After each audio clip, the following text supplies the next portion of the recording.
Dynasty Talk today on SB Fantasy Football.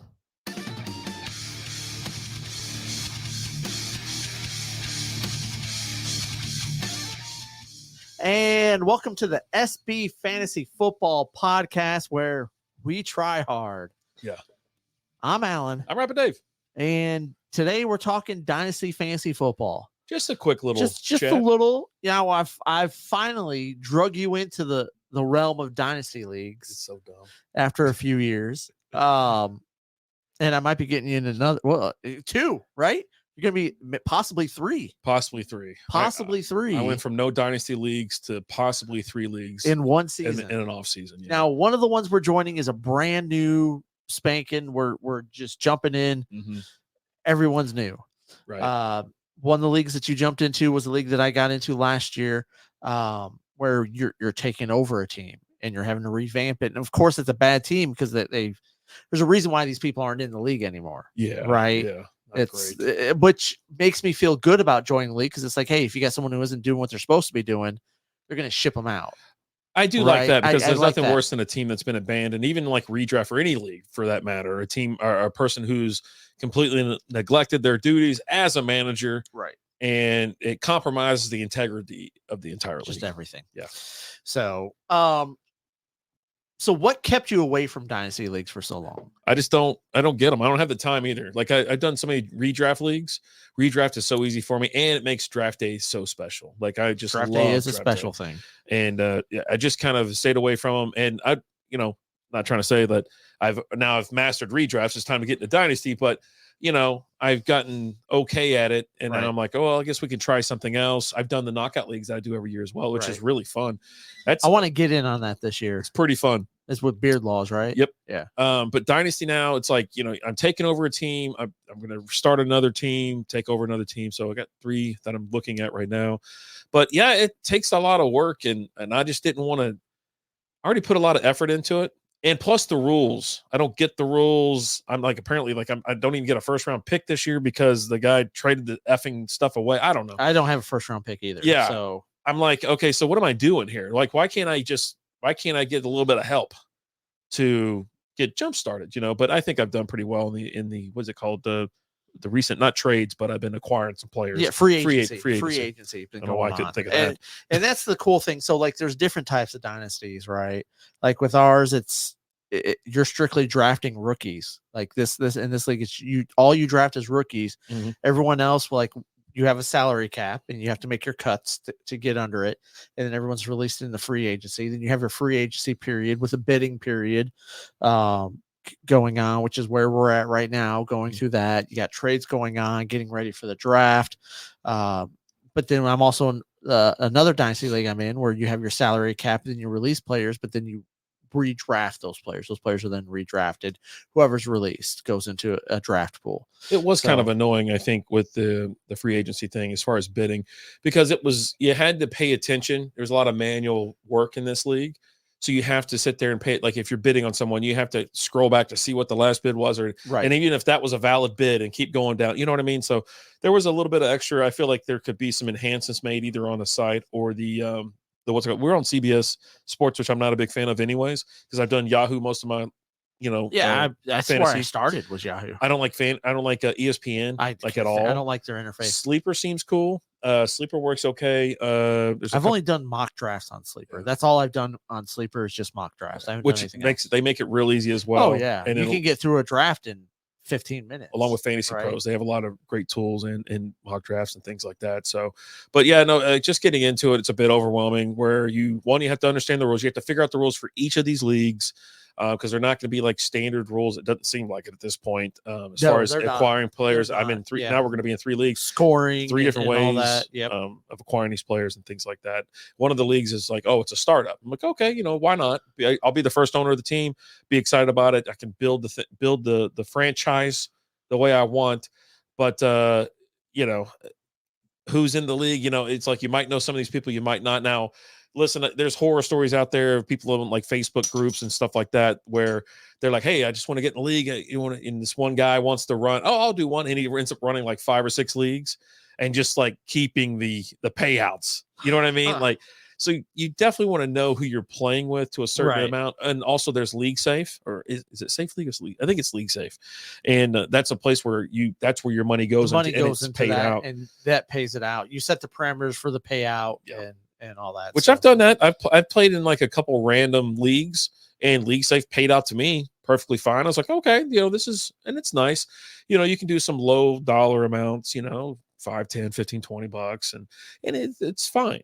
But yeah, I think anything over a certain, say you're in the $40-$50 range, me taking a word of some stranger who's got to pay a car bill or something, a car note, it's like, Jesus, But I'm looking forward to it. But there is some things you want to know before you get into a dynasty league. You want to know how many teams, if you're taking over a team, you're starting afresh, what's the rules? And like you said, with scoring, I mean, how many different scoring rules have you came across in like the couple leagues that you're in? I mean, they're all different. Like, and that's the thing. And like with these two dynasty leagues that I'm in, the third one we don't know about because nothing's.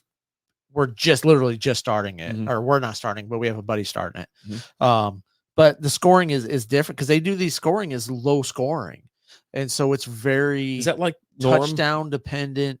No, because I mean you're going to have some games where it's like 30 to 40. Well, that's what I'm saying for like dynasty. Is that kind of the norm? I don't know. You don't know because these are the first dynasty leagues I've ever done. Yeah, so like follow us for the journey. We've got a league with some buddies that we've done for years, but we only have one keeper. It's more of a keeper league, and then everyone else is redraft, and you keep one player a season. So it's not really that. It took us a couple of years to even start that. It did. It did. Because we were like, we didn't want to give it. Nobody wanted to give up their player that year. Right. It's like, anybody down for a keeper league? Like one. Like I think we even tried to make it like 2 at one point, but yeah, I like redraft leagues. I always have. It's a fresh start.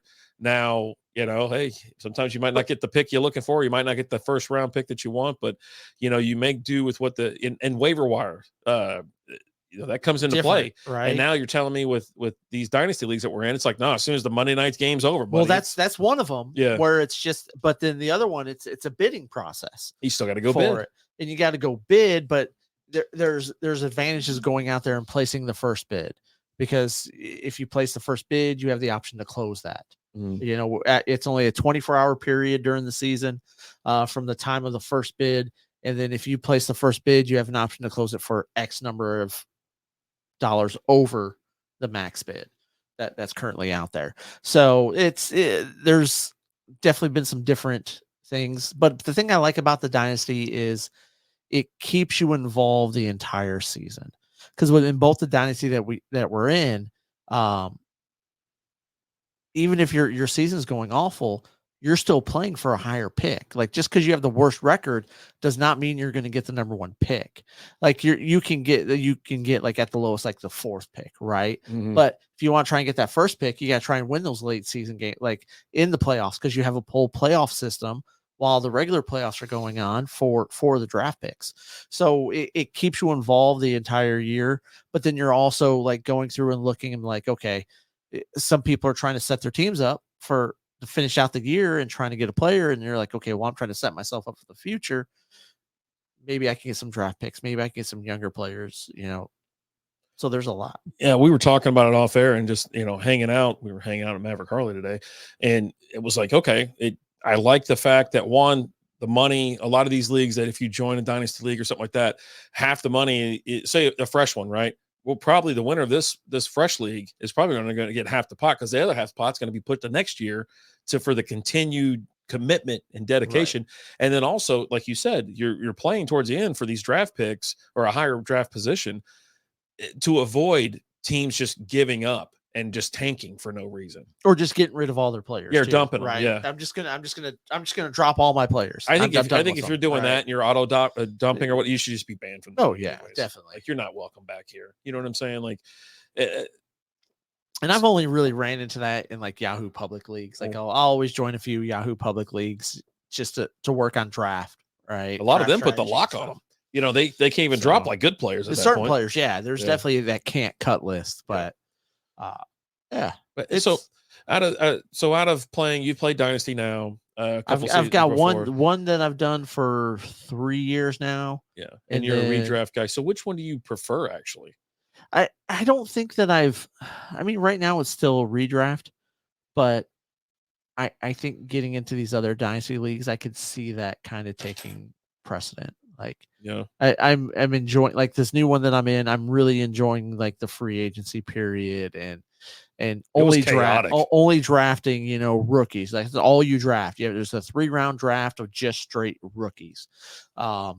So I'm looking forward to that, and it's just kind of how the season goes. Last year was my first season in it, and I missed all that. I took that team over after free agency, after the draft. It was like a couple weeks before the season started before I even got my team. So I do like the notion that, like, you know, not going back in and drafting all the free agents or whatever. I think, you know, everything's just left out there. You pick up who you're going to pick up, and then you just draft the rookies and you move on. New season. You know what I mean? If you need free agents, you go get it. You need to make trades, you make trades. Now I don't think I'll ever trade picks because I'm not going to. I don't know. I don't have any picks to trade. And even if I right keep now, going, but you have them going forward. when I right? get them going forward, I think I'm just going to hold on to them. I think it shows like how kind of important, you know, the trade or the picks can be. But it depends. Like, say you're There's right always a there, move. right? Mm-hmm. And you're a running back away or a wide receiver away. Someone's like, "Hey, I got this guy just sitting here. I'll get. I'm not winning anything this year. Give me your first round pick, and he's yours." Yeah. I think you might be like, you know picks, what? Okay. And there's several trade analyzers out there. You can do it for Dynasty. You can do it for redraft. You can do it for just whatever, the midseason, PPR, half PPR, things like that. So definitely, you know, if you're questioning it or thinking about the trade, you can get some analytical advice on it from the pros. I think Fantasy Pros has it. Fantasy footballers have it as well. So there's sources out there other than some rando dude in a Facebook group telling you Steve and that he hates, you know, a certain team, so he would never make that trade, you know, or whatever. He'll never take like a crazy biased opinion. But anyway, why would you take a Bears player? They suck. God, but just science. I am looking forward to this year. I'm looking forward to getting my feet just a little bit more into the fantasy world. I've never done, like I said, never done Dynasty before, and I'm actually interested in all 3 leagues because then I'll get a taste of how 3 different leagues are going to work. Because there's no way that Dylan's league is going to be the same as any of the other 2. Yeah. So I'll have a way. It sucks because now I got to figure out the 3 different ways that how I got to do something, but it's going to help me out in the long run. Because then, you know, when I start moving around or try another league or whatever, I'll have more experience with it. But redraft's always going to have my heart, I think. But if I'm like the manager of this team, I've had this team forever, baby, you know, and then I'm going to start. You see yourself get a little bit more involved in it. You pay attention a little bit more off season stuff. Probably start doing press conferences and stuff. I mean, and things like why that. Not? Yeah. Baby, like every week, buddy, after every game, I might have to get one of those little mini podiums, and I'll have the thing set up right here, and I'll just come in. All right, I'm here for questions. Yeah. Oh man, that'd be awesome. Not sure why I played. No, I don't know. You know, I'll make up stories. I'll make up this and that. And, yeah, absolutely. Let's have some fun. Yeah, let's have some fun. But are you guys in any dynasty leagues? Tell us some of the things you like about your dynasty leagues. What don't you like about it? Shoot us a message. Let us know. Drop a comment. Drop a follow. Drop a review. You're dropping something. Yeah. Just don't drop the soap. As always, I'm Alan. Rapid Dave. We'll talk to you guys later. Deuces. Keep that soap firmly in your hand. The rope works out really well too. You got the rope on the soap. Pull it right back up. Yeah. Thank you for listening to SB Fantasy Football Podcast.